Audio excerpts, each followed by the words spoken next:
शांताकारं भुजंगशयनं पद्मनाभं सुरेशं विश्वाधारं गगनसदृशं मेघवर्णं शुभांगं लक्ष्मीकान्तं कमलनयनं योगिभिध्यानगम्यं वंदे विष्णुभवभयहरं सर्वलोकैकनाथं। मंगलम भगवान विष्णु मंगलम गरुड़ध्वज मंगलम पुंडरीकाक्ष मंगलाय तनोहरि। ओम नमो भगवते वासुदेवाय। हमारे सनातन हिंदू धर्म में कई व्रत त्यौहार हैं और सबका अपना अपना महत्व है। हमारे धर्म में एकादशी तिथि का भी बहुत महत्व है। यह तिथि भगवान श्री हरि विष्णु को समर्पित है। इस दिन भगवान विष्णु का पूजा करने से सभी मनोकामनाएं पूर्ण होती हैं और अंत में मोक्ष की प्राप्ति होती है। इस दिन सभी वैष्णवों को व्रत रखना चाहिए। अगर व्रत रखने में असमर्थ हैं तो भगवान विष्णु का पूजा अवश्य करनी चाहिए। अगर वो भी करने में असमर्थ हैं तो कम से कम एकादशी व्रत कथा का श्रवण अवश्य करना चाहिए। इससे भगवान श्री हरि विष्णु अति प्रसन्न होते हैं और हर मनोकामना पूर्ण करते हैं। इस दिन माता लक्ष्मी की भी पूजा करें, जिससे माता लक्ष्मी की कृपा आप पर और आपके परिवार पर सदा सर्वदा बनी रहे। साथ ही शाम के समय तुलसी माता के समक्ष शुद्ध घी का दीपक जलाएं। इससे भगवान विष्णु प्रसन्न होते हैं। एकादशी व्रत की कथा महाभारत काल में भगवान श्री कृष्ण ने महाराज युधिष्ठिर को सुनाई थी। यह कथा दिव्य है और मनुष्य के परम कल्याणकारी है। इस कथा को पूरी श्रद्धा एवं आस्था के साथ सुननी चाहिए। इस कथा की कभी भी निंदा न करें। भगवान श्री कृष्ण के मुख से निकली इस कथा का एक एक शब्द अमूल्य है। तो आइए सुनते हैं पौष कृष्ण पक्ष में पड़ने वाली सफला एकादशी की कथा। मोक्षदा एकादशी की व्रत कथा को सुनकर महाराज युधिष्ठिर ने प्रसन्न होते हुए कहा, हे कमल नयन, मोक्षदा एकादशी की व्रत कथा सुनकर मैं धन्य हो गया हूं। हे मधुसूदन, अब आप पौष मास के कृष्ण पक्ष की एकादशी की महिमा बताने की कृपा करें। उस एकादशी का क्या नाम है, उस दिन किस देवता की पूजा की जाती है और उसके व्रत का विधान क्या है? मुझ पर कृपा करते हुए यह सब आप मुझे विस्तार पूर्वक बताएं। युधिष्ठिर की जिज्ञासा को सुनकर श्री कृष्ण भगवान ने कहा, हे कुंती पुत्र, तुम्हारे प्रेम के कारण मैं तुम्हारे प्रश्नों का विस्तार सहित उत्तर देता हूं। अब तुम इस एकादशी व्रत का महात्म्य सुनो। हे युधिष्ठिर, इस एकादशी के द्वारा भगवान विष्णु को शीघ्र ही प्रसन्न किया जा सकता है। पौष मास की कृष्ण पक्ष की एकादशी का नाम सफला है। इस एकादशी के आराध्य देव नारायण हैं। इस एकादशी के दिन भगवान विष्णु की विधि के अनुसार श्रद्धापूर्वक पूजा करनी चाहिए।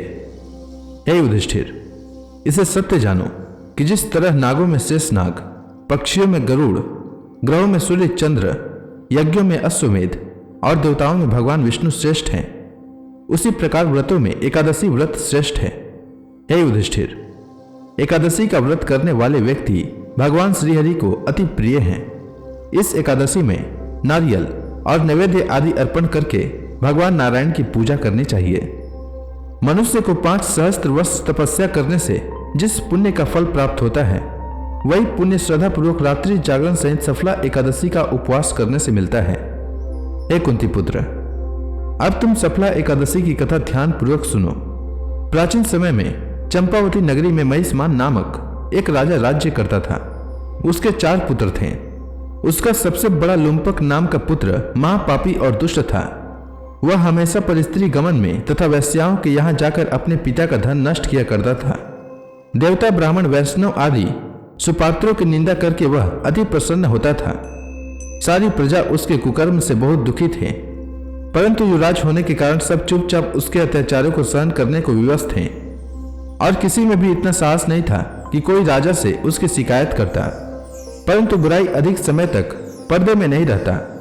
एक दिन राजा महिष्मान को लुम्पक के कुकर्मों का पता चल ही गया।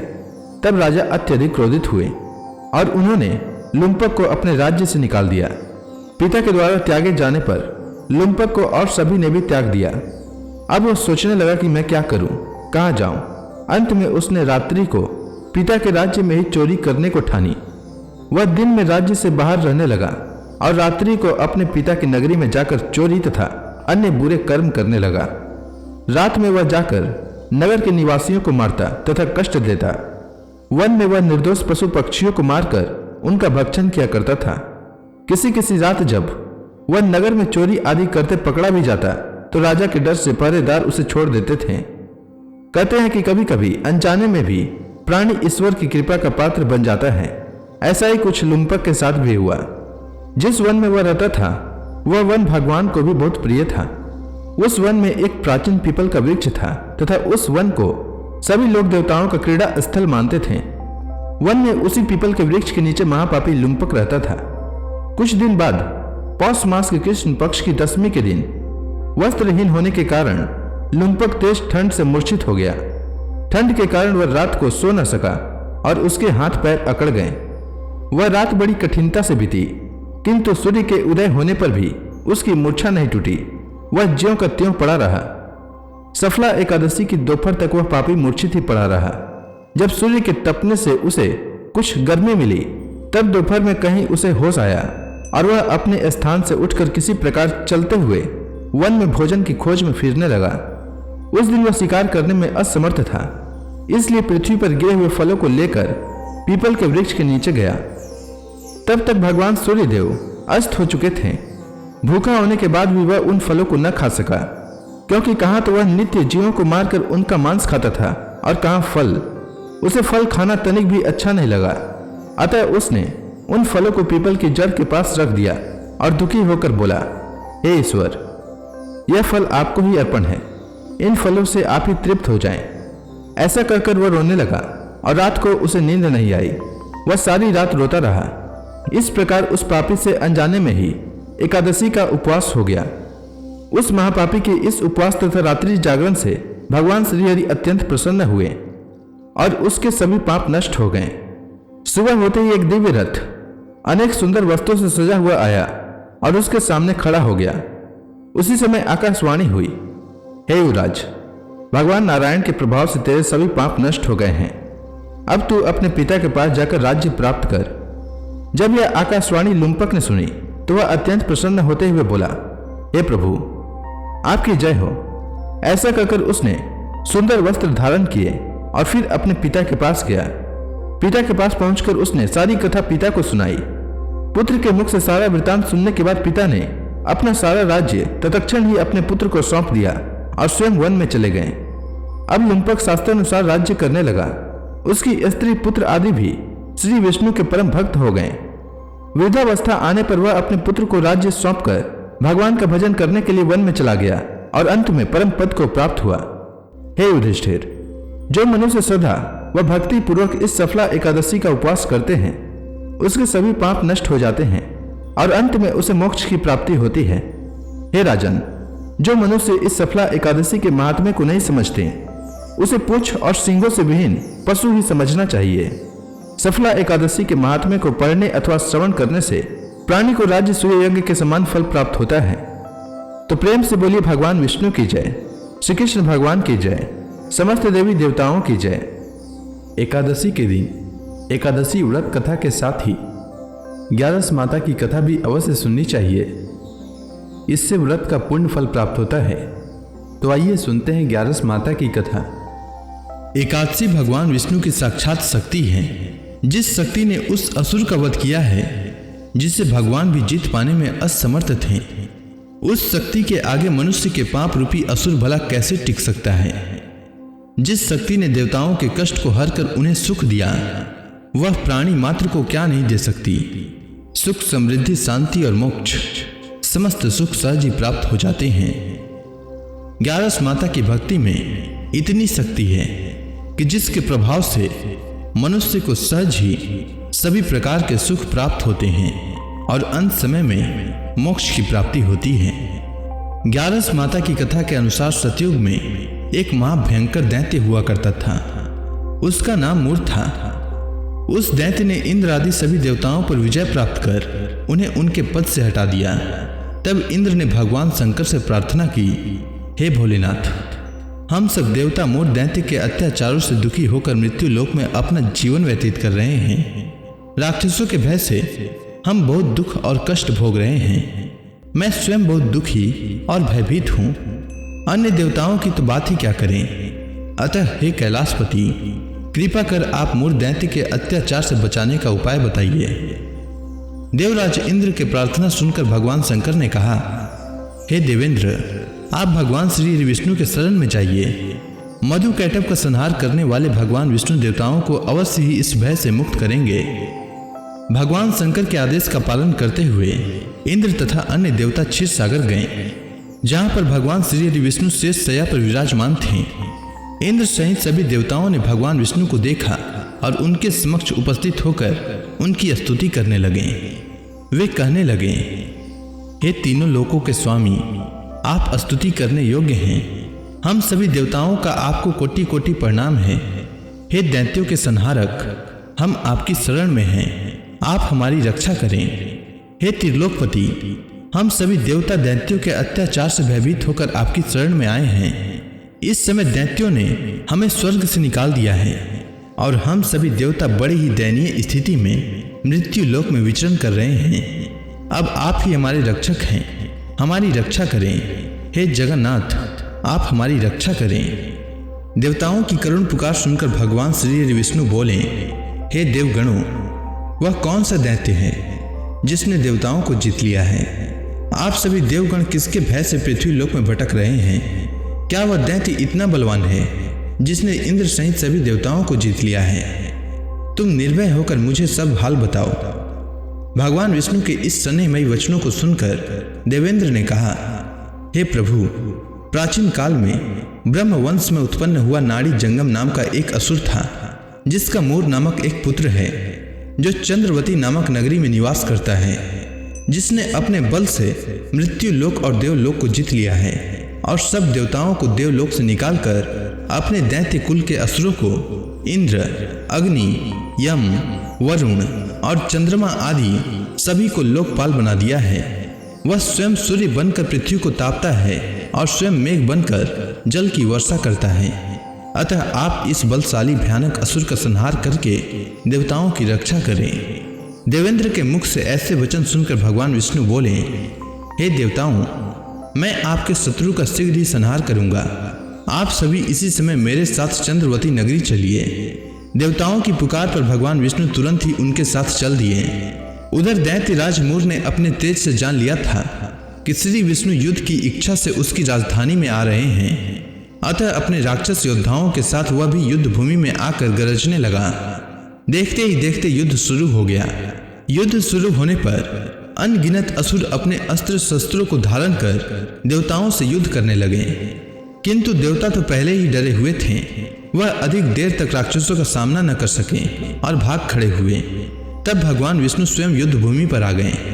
दैत्य पहले से भी ज्यादा जोश में भरकर भगवान विष्णु से युद्ध करने लगे। वे अपने अस्त्र शस्त्रों से उन पर भयानक प्रहार करने लगे। दैत्यों के आक्रामक वारों को श्री हरि विष्णु अपने चक्र और गदा के प्रहारों से नष्ट करने लगे। इस युद्ध में अनेक दैत्य सदा के लिए मृत्यु की गोद में समा गए, किंतु दैत्यराज मूर भगवान विष्णु के साथ निश्चल भाव से युद्ध करता रहा। उसका तो जैसे अभी बाल भी बांका नहीं हुआ था। वह बिना डरे युद्ध कर रहा था। भगवान विष्णु मूर को मारने के लिए जिन जिन शस्त्रों का प्रयोग करते, वे सब उसके तेज से नष्ट होकर उस पर पुष्पों के समान गिरने लगते। अनेक अस्त्रों शस्त्रों का प्रयोग करने पर भी भगवान विष्णु उससे जीत न सके। तब वे आपस में मल्ल युद्ध करने लगे। भगवान श्री विष्णु उस असुर से देवताओं के लिए सहस्त्र वर्षों तक युद्ध करते रहे, किंतु उस असुर से न जीत सके। अंत में भगवान विष्णु शांत होकर विश्राम करने की इच्छा से बद्रिकाश्रम स्थित 38 कोस लंबी एक द्वार वाली हेमवती नाम की एक गुफा में प्रवेश कर गए। उस गुफा में भगवान ने शयन किया। भगवान विष्णु के पीछे पीछे वह दैत्य भी चला आया था। भगवान श्री हरि विष्णु को सोता देखकर वह दैत्य उन्हें मारने को तैयार हुआ।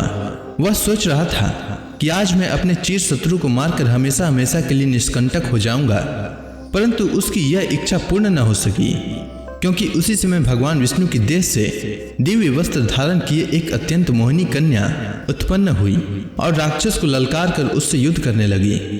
उस कन्या को देखकर राक्षस को घोर आश्चर्य हुआ और वह सोचने लगा कि यह ऐसी दिव्य कन्या कहां से उत्पन्न हुई, और फिर वह असुर उस कन्या से लगातार युद्ध करता रहा। कुछ समय बीतने पर उस कन्या ने क्रोध में आकर उस दैत्य के अस्त्रों शस्त्रों को टुकड़े टुकड़े कर दिए। अब तो उस दैत्य को बड़ा ही क्रोध आया और वह सारी मर्यादाएं भंग करके उस कन्या से मल्ल युद्ध करने लगा। उस तेजस्वी कन्या ने उसको धक्का मारकर मूर्छित कर दिया और उसकी मूर्छा टूटने से पूर्व ही उसका सिर काटकर धड़ से अलग कर दिया। सिर काटते ही वह असुर पृथ्वी पर गिरकर मृत्यु को प्राप्त हुआ।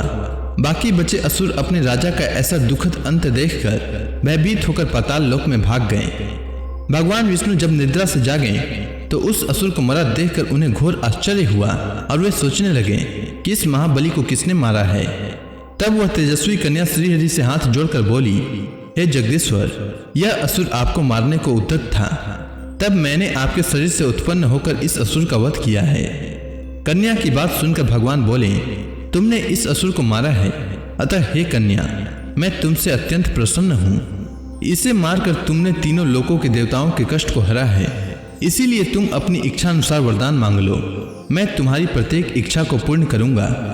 भगवान की बात सुनकर कन्या बोली, हे प्रभु, मुझे यह वरदान दीजिए कि जो मनुष्य या देव मेरा व्रत करे उसके सभी पाप नष्ट हो जाएं और अंत में उसे स्वर्ग लोक की प्राप्ति हो। मेरे व्रत का आधा फल रात्रि को मिले और उसका आधा फल एक समय भोजन करने वाले को मिले। जो श्रद्धालु भक्ति पूर्वक मेरे व्रत को करे वे निश्चय ही वैकुंठ लोक को प्राप्त करे। जो मनुष्य मेरे व्रत में दिन तथा रात्रि को एक बार भोजन करे वह धन धान्य से भरपूर रहे। कृपा करके मुझे ऐसा वरदान दीजिए। भगवान श्री विष्णु ने कहा, हे कन्या, ऐसा ही होगा। मेरे और तुम्हारे भक्त एक ही होंगे और अंत में संसार में प्रसिद्धि को प्राप्त होकर मेरे लोक को प्राप्त करेंगे। हे कल्याणी, तुम एकादशी को पैदा हुई हो, इसीलिए तुम्हारा नाम भी एकादशी हुआ, तथा जो मनुष्य इस दिन व्रत करेंगे उनके समस्त पाप समूल नष्ट हो जाएंगे। तुम मेरे लिए अब तीज, अष्टमी, नवमी और 14 से भी अधिक प्रिय हो। तुम्हारे व्रत का फल सब तीर्थों के फल से भी महान होगा।